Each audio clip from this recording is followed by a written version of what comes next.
ठीक है। सो हम लोगों ने जो कल देखा था वो तो आप लोगों को क्लियर है ना? आप लोगों ने वो करके भी देखा है।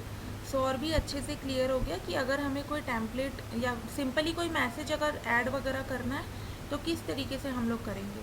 ठीक है, इतना क्लियर है ना कल का?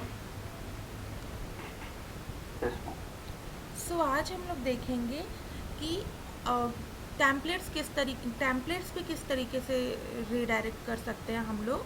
ठीक है, पहले हमने क्या किया, सिंपली एक मैसेज लिख दिया था, यहाँ पे HTTP रिस्पॉन्स लिख दिया था। बट आज हम लोग पढ़ेंगे रेंडर के बारे में। ओके, कि एग्जैक्टली रेंडर क्या काम करता है और HTTP और रेंडर में क्या डिफरेंस है ये भी हम लोग देखेंगे। सो अगर आपको सिंपली कोई डेटा शो करना है ना, या फिर सिर्फ दिखा देना है डेटाबेस से डेटा लाकर, तो वो आप कर सकते हो HTTP रिस्पॉन्स की हेल्प से। बट अगर आपको जो है प्रॉपर किसी HTML पेज में रेंडर करना है, उसके अंदर आपको डेटा डालना है, तो फिर आप लोग यूज़ करोगे रेंडर का। रेंडर का मतलब ही ये होता है कि हम जो है HTTP रिस्पॉन्स मतलब हम जो है किसी HTML पेज में भेज रहे हैं, रिक्वेस्ट को जो है HTML पेज में भेज रहे हैं कि भाई ये वाले URL पे अगर हिट होगा तो इस वाले HTTP के थ्रू रिस्पॉन्स जानी चाहिए। इतनी चीज़ें क्लियर है?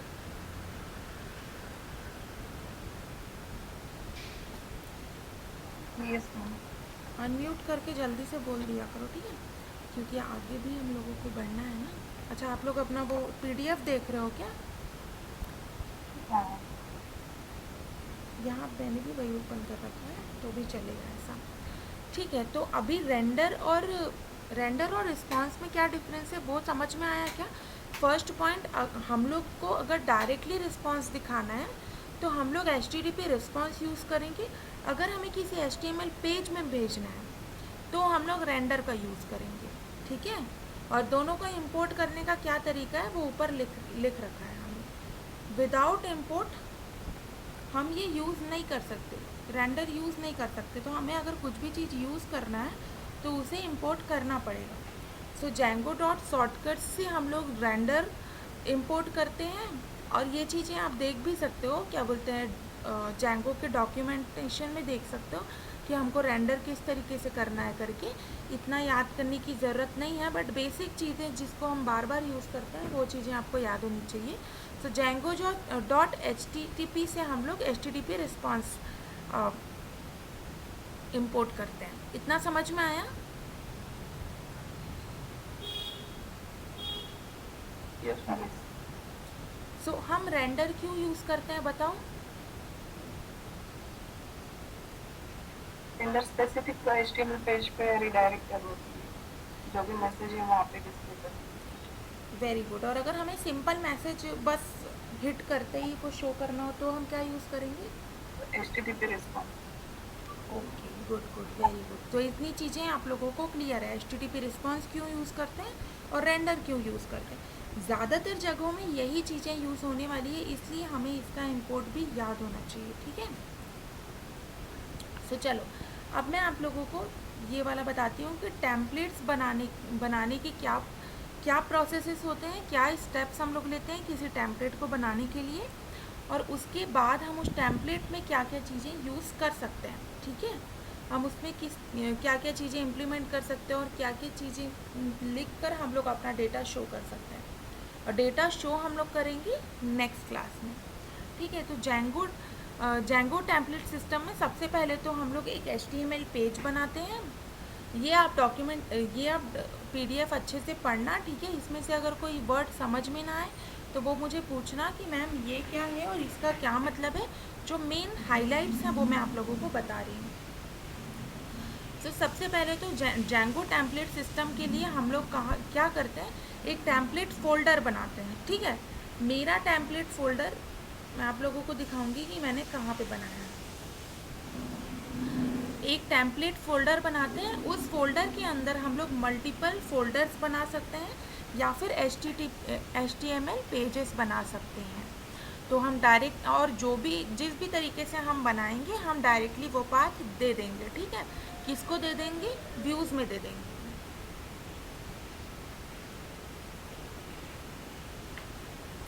ये चीज़ क्लियर है?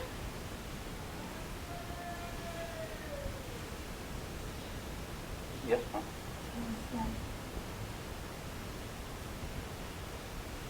ठीक है, तो हम एक फ़ोल्डर बनाते हैं, उसके अंदर हम HTML हम टेम्पलेट नाम का फ़ोल्डर बनाते हैं बाय डिफ़ॉल्ट, ठीक है? वही स्टैंडर्ड है तो हम वही फॉलो करेंगे। चाहे तो हम किसी और नाम का भी फ़ोल्डर बना सकते हैं, बट हम टेम्पलेट्स करके ही फ़ोल्डर बनाएंगे जिससे कि क्लियर रहे, ठीक है?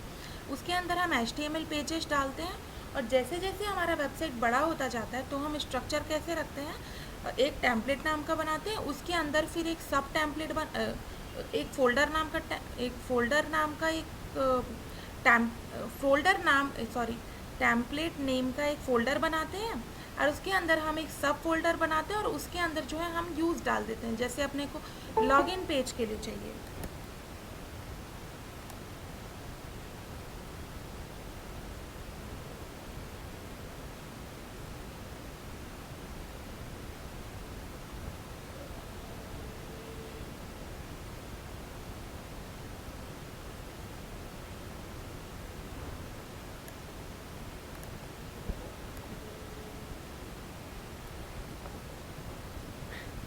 जैसे हम लोगों को लॉगिन पेज के लिए पेजेस बनाना है, ठीक है? मान लेते हैं 4 HTML पेज से हमारा एक पूरा लॉगिन पेज कंप्लीट होता है, ठीक है?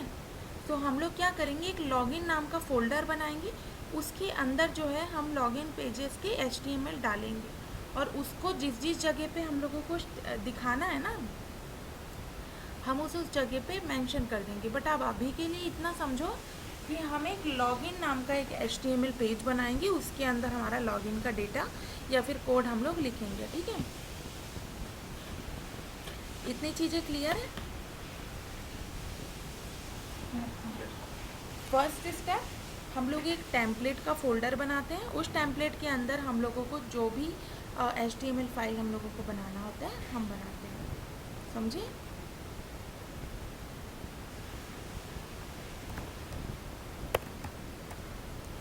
written.py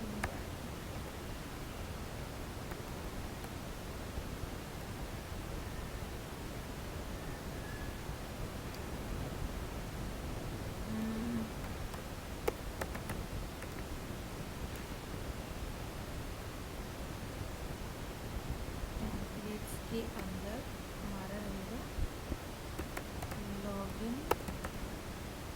डॉट HTML, ठीक है? टेम्पलेट के अंदर हमारा लॉगिन डॉट HTML रहेगा। अगर हमें और भी स्पेसिफिक होना है और हमें लगता है कि लॉगिन पेज में और भी तरीके के HTML फाइल्स आ सकते हैं, तो हम लोग क्या करेंगे, एक लॉगिन नाम का फ़ोल्डर बनाएंगे, ठीक है? और हम लोग पाथ क्या देंगे, व्यूज़ में हम लोग पाथ देंगे ये कि भाई ये टेम्पलेट के अंदर है, लॉगिन के ये जो है टेम्पलेट का हम लोगों को देने की ज़रूरत नहीं होती है, हम उसके आगे का देंगे। हम अगर वो ऐप के अंदर है डायरेक्टली, तो वो जो है लॉगिन फ़ोल्डर के अंदर लॉगिन HTML के अंदर है, लॉगिन HTML में जाना है, इस तरीके से हम लोग बताएंगे। तो ये चीज़ आपको क्लियर है कि मैं क्या बोलना चाह रही हूँ?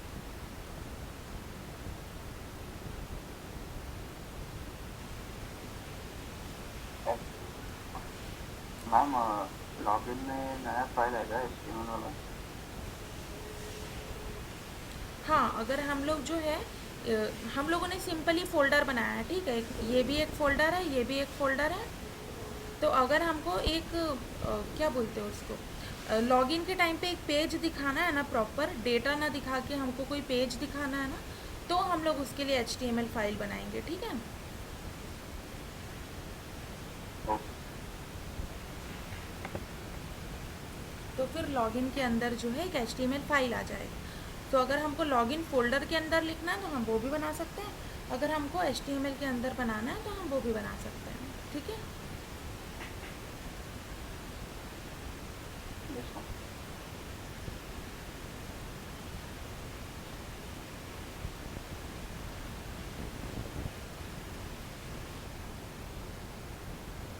तो ये देखो,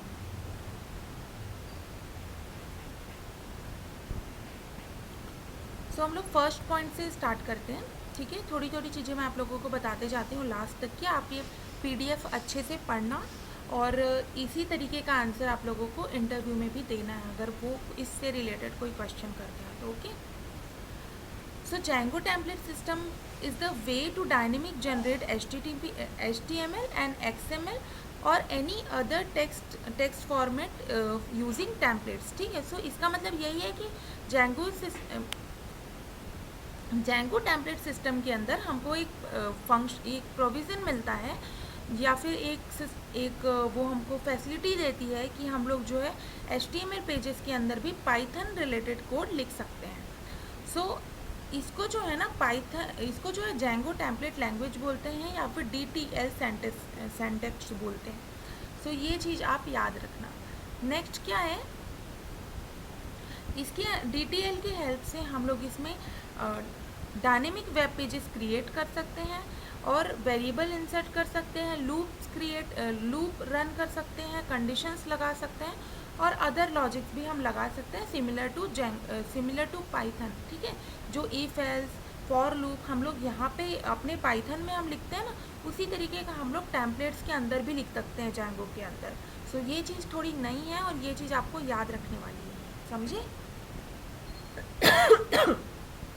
सॉरी। सो नेक्स्ट उसमें पॉइंट क्या है, टेम्पलेट सिस्टम बेसिक्स। तो बेसिक्स में आपको जो है ये सिंबल्स याद होने चाहिए कि हम लोग डबल करली ब्रेसेस क्यों रखते हैं, क्यों यूज़ करते हैं, डबल करली ब्रेसेस विद परसेंटेज क्यों यूज़ करते हैं, ये दोनों चीज़ें आपको मेनली याद होनी चाहिए, ठीक है। इसमें ही सारी जो है लिखने का तरीका वाला जो सीन है ना वो यहीं पे कंप्लीट हो जाता है कि लिखना किस तरीके से है। तो अगर हमें कोई वेरिएबल दिखाना है या फिर फिल्टर करना है तो फिर हम लोग डबल करली ब्रेसेस का यूज़ करते हैं।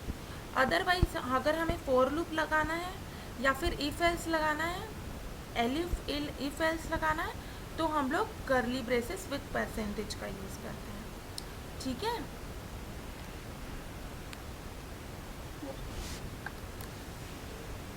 Yes ma'am.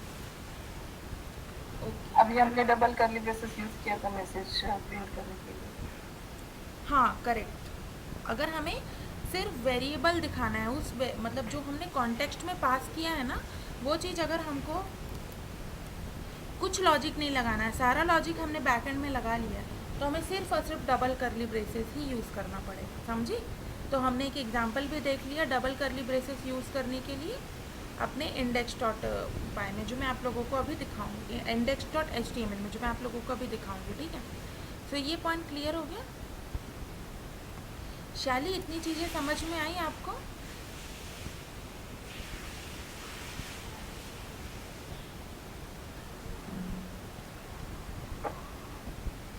शैली, कुछ प्रॉब्लम है क्या आपके साइड में, सुनाई नहीं दे रहा?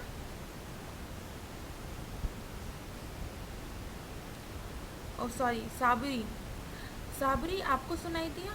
मतलब समझ में आया इतना? यस। कोई डाउट हो तो पूछना, ठीक है। इतनी चीज़ें समझ में आ गई ना, हम डबल करली ब्रेसेस क्यों यूज़ करते हैं।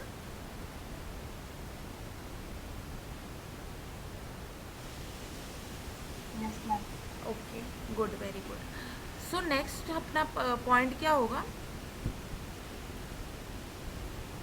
हम लोग टेम्पलेट डायरेक्टरी के अंदर रेंडर का यूज़ करके जो है हम लोग HTML फाइल को रीडायरेक्ट करते हैं। तो ये चीज़ ऑलरेडी हम कवर कर चुके हैं, ये आप एक बार फिर से पढ़ लेना। और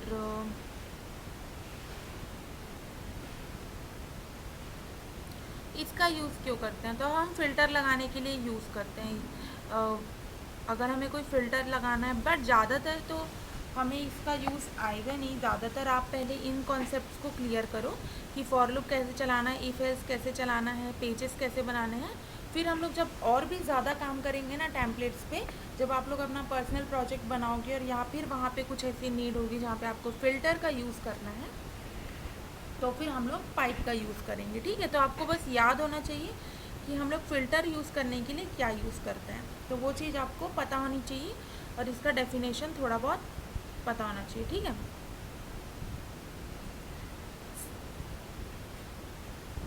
टेम्पलेट को हम लोगों को कॉन्फ़िगर करना पड़ता है, हम लोगों को मतलब हम लोगों को उसके लिए सेटिंग करनी पड़ती है कि भाई मेरे लिए सेटिंग्स डॉट पाई में टेम्पलेट्स के लिए सेटिंग कर दो, तो वो हम लोग देखते हैं कि हमने कहाँ पे किया होगा। अगर आप टेम्पलेट्स नाम से बनाते हो तो आपको सेटिंग करने की कोई ज़रूरत नहीं है, वो ऑलरेडी होता है। ये देखो, ये जो लाइन लिखी हुई है ना, ये टेम्पलेट्स के लिए ही लिखी हुई है जो Django इनबिल्ड करके देता है, ठीक है। सो हमको डायरेक्टरी यहाँ पे डालनी है तो हम डाल सकते हैं। मैंने अभी कुछ नहीं डाला है क्योंकि मैंने टेम्पलेट्स नेम से ही बनाया है और ऐप के अंदर बनाया है, तो मुझे जो है रेंडर करने में कोई प्रॉब्लम नहीं है। अगर प्रॉब्लम आती है तो हम यहाँ पे टेम्पलेट्स करके डायरेक्टरी बता देंगे कि इस डायरेक्टरी में जाना है करके, ठीक है।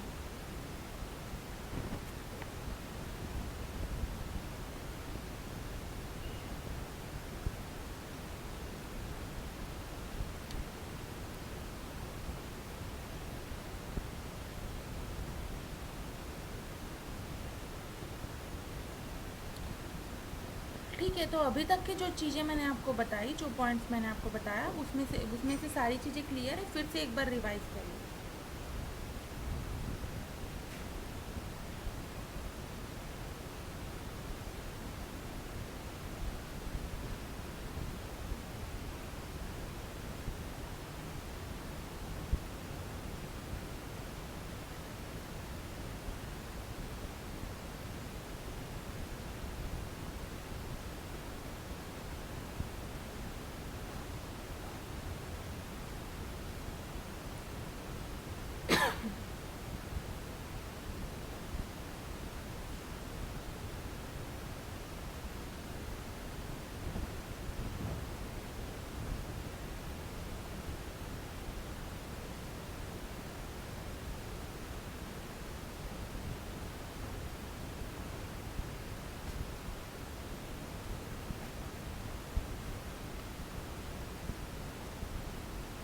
ठीक है, तो हम लोगों ने यहाँ तक देख लिया कि सेटिंग्स डॉट पाई में हम रजिस्टर कैसे करेंगे। ठीक है, तो अगर टेम्पलेट्स नाम का आप नहीं बनाते हो, कोई और नाम का बनाते हो, तो आप लोगों को ज़्यादातर रजिस्टर करने की ज़रूरत पड़ेगी। अगर आप टेम्पलेट्स नेम से ही बनाते हो तो फिर आपको ज़रूरत नहीं पड़ेगी।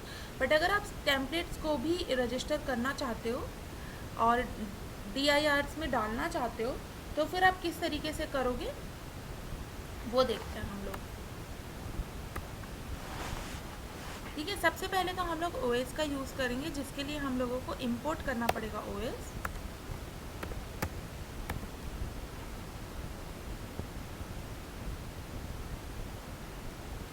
हमने OS इंपोर्ट कर लिया। इसके बाद फिर हम लोग डायरेक्टली पाथ डालते हैं, ठीक है। पाथ डॉट जॉइन, इसके बाद हम लिखेंगे बेस dir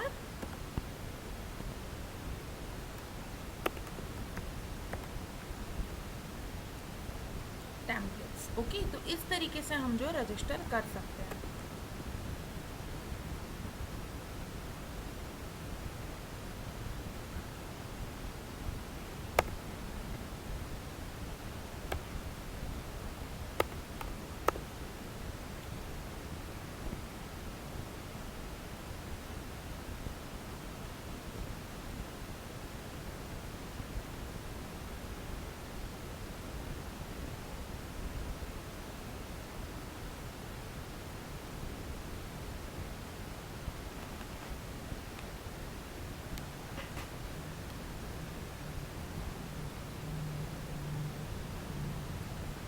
तो टेम्पलेट लोडिंग के लिए Django खुद ही टेम्पलेट लोडर यूज़ करता है, उससे रिलेटेड चीज़ें यहाँ पर हैं। हमको उसके लिए एक्स्ट्रा कुछ करने की ज़रूरत नहीं है। तो हमें टेम्पलेट लोडिंग का अगर कुछ क्वेश्चन आए तो हम ये बोल देंगे कि बाय डिफ़ॉल्ट Django यूज़ करता है करके। Django खुद का ही टेम्पलेट लोडर यूज़ करता है करके, ठीक है। टेम्पलेट इनहेरिट भी हम कर सकते हैं। किस तरीके से हम लोग कर सकते हैं, एक्सटेंड का यूज़ कर सकते हैं और ब्लॉक के हेल्प से हम लोग जो है एक्सटेंड कर सकते हैं, ठीक है, इनहेरिट कर सकते हैं। लाइक हमने अगर पेज में जो है हेडर बना रखा है, तो हेडर हम बार बार तो हर पेज के लिए बनाएंगे नहीं, तो हम डायरेक्ट जो है वो HTML यहाँ पे यूज़ कर सकते हैं ब्लॉक की हेल्प से, ठीक है। और जो है नीचे फिर हमको ऊपर वाला डिज़ाइन भी दिखने लग जाएगा, नीचे वाला डिज़ाइन भी दिखने लग जाएगा। तो ये किस किस पे होता है, जब हम हेडर बनाते हैं, फूटर बनाते हैं, तो ऐसी ऐसी चीज़ों को हम जो है ब्लॉक की हेल्प से नीचे लिख नेक्स्ट पेज में हम लोग ब्लॉक कर लेते हैं, और एक्सटेंड की हेल्प से जो है हम लोग टेम्पलेट को एक्सटेंड कर लेते हैं। ठीक है, तो जब हम लोग बहुत ज़्यादा टेम्पलेट पे काम करते हैं ना, तो इन चीज़ों का काम आता है। अगर हम छोटी मोटी कोई वेबसाइट बनाते हैं तो हम लोग ज़्यादातर जो है 1-2 पेजेस के अगर होते हैं तो हम लोग ऐसा यूज़ नहीं करते हैं। ठीक है, तो अभी मैं आप लोगों को दिखाती हूँ कि HTML पेज बनाने के लिए क्या क्या स्टेप्स हमको फॉलो करने पड़ते हैं। तो सेटिंग्स में हमने जो है DIR डाल दिया, अभी मैंने अंदर ही डाल रखा है टेम्पलेट्स करके ऐप के अंदर, तो मुझे डालने की ज़रूरत नहीं थी, तो मैंने नहीं डाला। सारी चीज़ें मिनिमाइज़ कर देती हूँ। मैंने अपना प्रोजेक्ट रन नहीं किया अभी, मैं रन करती हूँ। ठीक है, आप लोगों को भी अगर अपना प्रोजेक्ट रन करना है तो आप रन कर सकते हो, मेरे साथ साथ अगर बनाना है तो फिर बना सकते हो। DIR हम लोग करते हैं डायरेक्टरी चेंज करने के लिए, ये चीज़ आपको पता है ना। डायरेक्टरी चेक करने के लिए।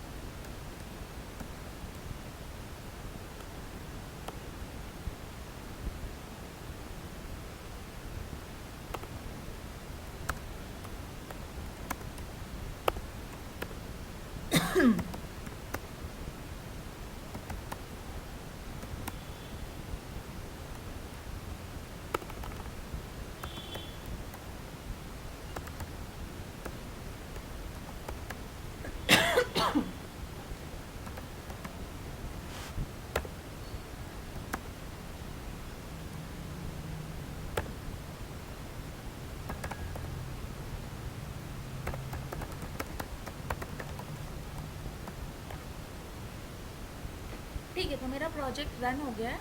अभी मैं दिखाती हूँ कि टेम्पलेट बनाने के लिए मैंने क्या क्या बनाया। सिंपली बस एक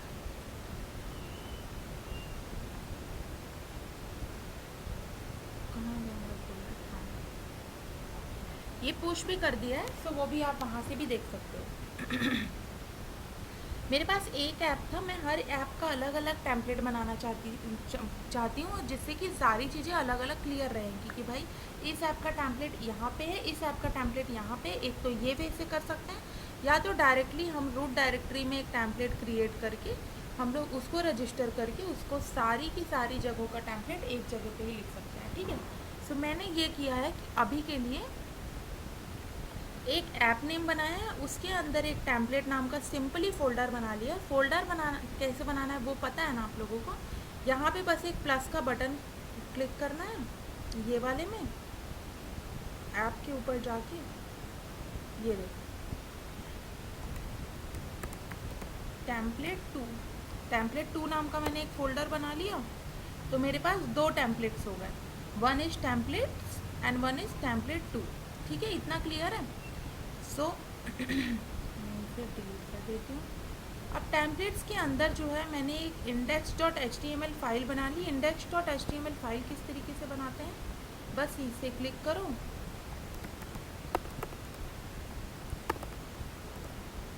index.2.html, ये करके मेरा सेकेंड index.2.html बन गया। अब नेमिंग की ऐसा है कि हम किसी भी नाम का HTML फाइल बना सकते हैं, बस ये है कि स्पेस वगैरह नहीं होना चाहिए, कोलन वगैरह नहीं होना चाहिए, जिसकी अगर ऐसा होता है तो वो नेम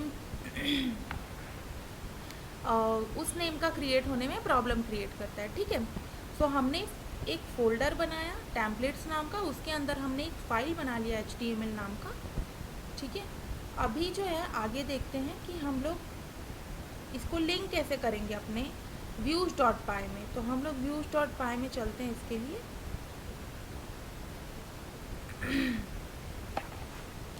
तो ये देखो मैंने जो है एक फंक्शन क्रिएट किया home2 नाम का।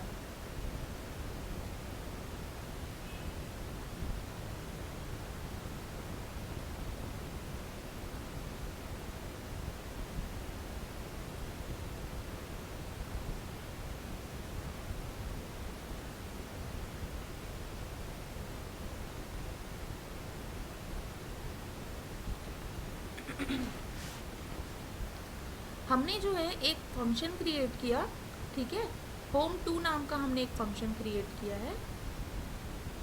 और आगे हम लोग क्या कर रहे हैं, उसमें एक कॉन्टेक्स्ट नाम का एक वेरिएबल लिख रहे हैं। तो वेरिएबल हमेशा जो है आपको कॉन्टेक्स्ट नाम का ही लिखना है, यही स्टैंडर्ड फॉलो होता है। सो मतलब क्या है ना, अगर हमें जो भी डेटा दिखाना है टेम्पलेट्स में HTML में, तो हम लोग कॉन्टेक्स्ट में ऐड कर देंगे। तो कॉन्टेक्स्ट में ऐड करने, कॉन्टेक्स्ट एक डिक्शनरी होती है बेसिकली, वहाँ पे एक की होती है, एक वैल्यू होती है, ठीक है। तो हम जितनी सारी कीज़ यहाँ पे पास करेंगे ना, उतना सारा डेटा हम लोग देख सकते हैं। तो कॉन्टेक्स्ट में हम लोग जो है इस तरीके का वेरिएबल मैंने बनाया, जिसमें एज अ की मैंने मैसेज रखा है और एज अ वैल्यू मैंने ये वैल्यू डाल दी की, ठीक है। अभी हम लोग चेक करके देखते हैं कि डेटा आ रहा है कि नहीं आ रहा है। सो अभी मैं, अब आप बताओ कि यहाँ तक कि कुछ स्टेप्स करने के बाद कुछ स्टेप हम छोड़ रहे हैं क्या, या फिर कुछ छूट रहा है क्या जो हमें करना ज़रूरी है। हमने एक HTML पेज बनाया, हमने एक व्यूज़ में अपना व्यू लिख दिया जहाँ पे हमने HTML पेज का एड्रेस दे दिया, इसके बाद कुछ पॉइंट छूट रहा है क्या, बताओ। URL में रजिस्टर करना। ठीक है, तो URL में रजिस्टर करने के लिए हम लोग क्या करते हैं, एक URL बस ऐड कर देते हैं नए पाथ के साथ, है ना। सो मैंने यहाँ पे एक नया URL क्रिएट किया, सेम इसकी तरह पाथ का यूज़ करके मैंने यहाँ पे उसका एड्रेस बता दिया, views.home2 में जाना है, नेम उसका है home2 और इसका पाथ है home2। तो इसमें जो है मैंने अब मैं देखती हूँ कि माई प्रोजेक्ट में मैंने इसको एज अ प्रीफिक्स मैंने क्या रखा है। तो मैंने एज अ प्रीफिक्स यहाँ पे रख रखा है ऐप, जो मेंशन होगा हमारे urls.py में, है ना। तो भाई इस नाम के जो भी इस ऐप के अंदर जितने भी सारे URLs हैं ना, उसके आगे एज अ प्रीफिक्स हम ऐप डालेंगे। ये मैंने रजिस्टर कर रखा है अपने प्रोजेक्ट नेम पे। इतना क्लियर है? हम वापस एक्सप्लेन कर सकते हैं? एग्जैक्टली आपको क्या समझ में नहीं आया, बताओ। मैम ये ऐप प्रीफिक्स हो रहा, क्या? ये अपने ऐप को प्रीफिक्स रखना है। हाँ तो देखो मैं आपको बताती हूँ, ठीक है। प्रोजेक्ट नेम के अंदर क्या होता है ना, मल्टीपल URLs होते हैं और उन मल्टीपल पाथ होते हैं, ठीक है। उन पाथ को हम लोग जो है अपने ऐप से लिंक करते हैं। सो मान लेते हैं कि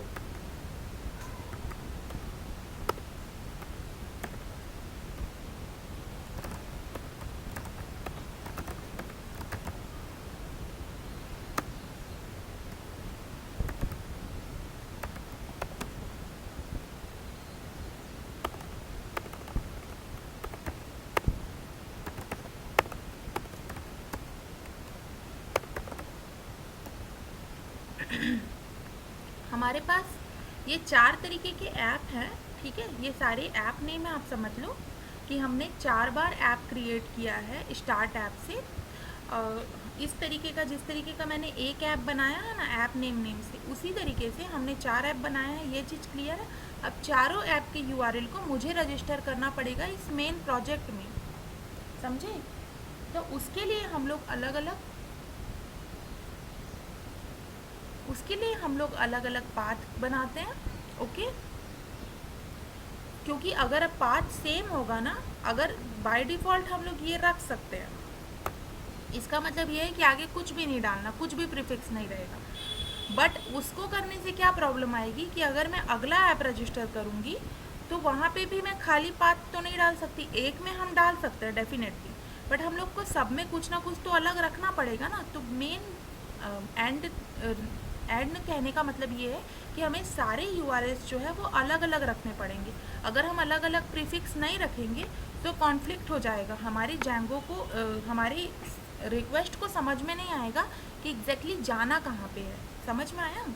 तो दैट्स द रीज़न कि हम लोग सारी पाथ जो है डिफरेंट रखते हैं, सेम ना रखें। तो ये चीज़ समझ में आई इब्राहिम? हाँ ओके, ठीक है। सो अभी हमने यहाँ पे क्या रखा है as a prefix for app name, हमने रखा है ऐप। तो हमें URL तब तक हिट नहीं होगा जब तक कि मैं ऐप नहीं डालूंगी। अगर मैं ऐप नहीं लिखती हूँ सामने तो मेरे को जो है कुछ भी रिजल्ट नहीं आएगा, मुझे 404 आएगा, पेज नॉट फाउंड का एरर आएगा, ठीक है।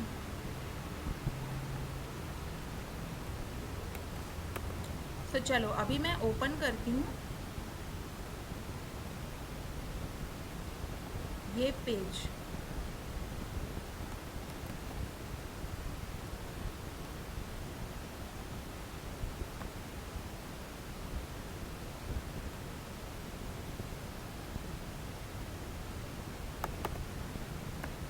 ऐप लिख दिया हमने एंड होम टू लिख दिया। क्यों लिखा ये आपको समझ में आया?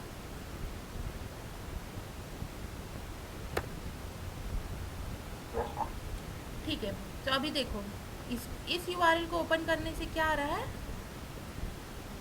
पेज विथ टेम्पलेट, और ये मेरा स्टाइलिंग वगैरह भी लग गई है जो मैंने लगाया है अपने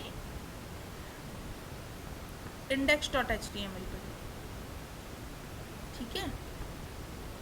ये मैंने यहाँ पे लिखा है, ये मैसेज मेरा आ रहा है views.py में, इस जगह से आ रहा है। ये चीज़ें क्लियर है?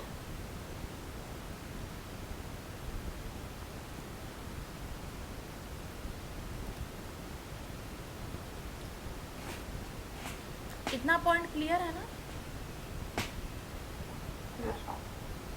Yes, ma'am.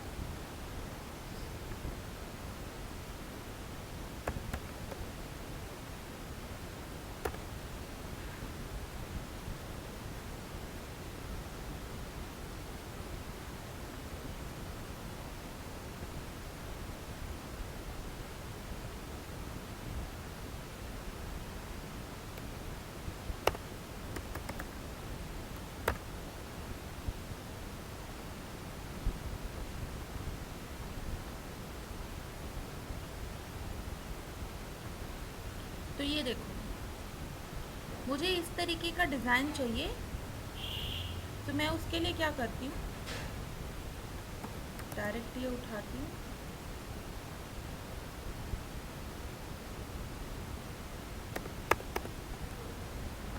बॉडी के अंदर डालती हूँ, लेट्स सी आता है कि नहीं आता है। ये देखो आ गया। स्टाइलिंग नहीं आई, स्टाइलिंग नहीं आई क्योंकि हमने ये ऐड नहीं किया है। इसके ऊपर हमको क्या ऐड करना है,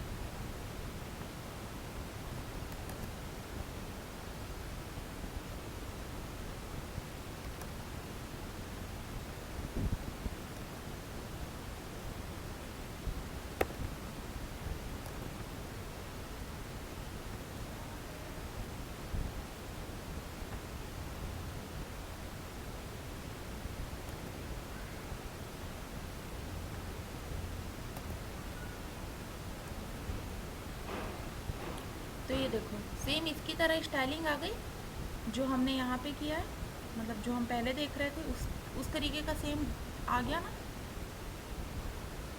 तो बूटस्ट्रैप का हम लोग ऐसे यूज़ करके इस तरीके का फॉर्म वगैरह क्रिएट कर सकते हैं, ठीक है। तो बूटस्ट्रैप का हम एक अलग से मैं आप लोगों को थोड़ा बहुत ओवरव्यू दूंगी, 2-4 चीज़ें हम लोग कॉपी करके देखेंगे एंड वो यूज़ करके देखेंगे, ओके। तो यहाँ पे सारे डिज़ाइंस दिए होते हैं कि हम लोग देख के जो है हमको जिस तरीके से बनाना है उस तरीके का हम लोग बना सकते हैं, ठीक है। उसके लिए हमें कौन सा फॉर्म कॉपी करना है वो लिखा होता है, तो वो आप उस तरीके से कॉपी कर सकते हो, ओके। तो टेम्पलेट HTML पेज किस तरीके से रेंडर करते हैं ये चीज़ हम लोगों को पता चल गई कि कहाँ कहाँ पे हमें रजिस्टर करना पड़ता है या कौन कौन से स्टेप्स हमको लेने पड़ते हैं, ये हम लोगों को पता चल गया। तो इसी तरीके का जो है 5 HTML पेज क्रिएट करके आना, ओके। और स्क्रीनशॉट जो है अपने ग्रुप पे डाल देना, सेम जिस तरीके से मैंने बनाया उसी तरीके से आप भी बनाना, हो सके तो बूटस्ट्रैप का यूज़ कर लेना, वहाँ से कोड कॉपी कर लेना और बस यहाँ पे पेस्ट कर देना। 5 HTML पेजेस बनेंगे आपके टेम्पलेट्स के अंदर, आपके प्रोजेक्ट के अंदर, ठीक है। सो वो किसी भी नाम का बना लेना। अगर आप स्टूडेंट डेटा से कुछ ला सकते हो तो वो और भी अच्छा है, बट हम लोग डेटा किस तरीके से ला के दिखाना है वो चीज़ें हम लोग कवर करेंगे। ओके।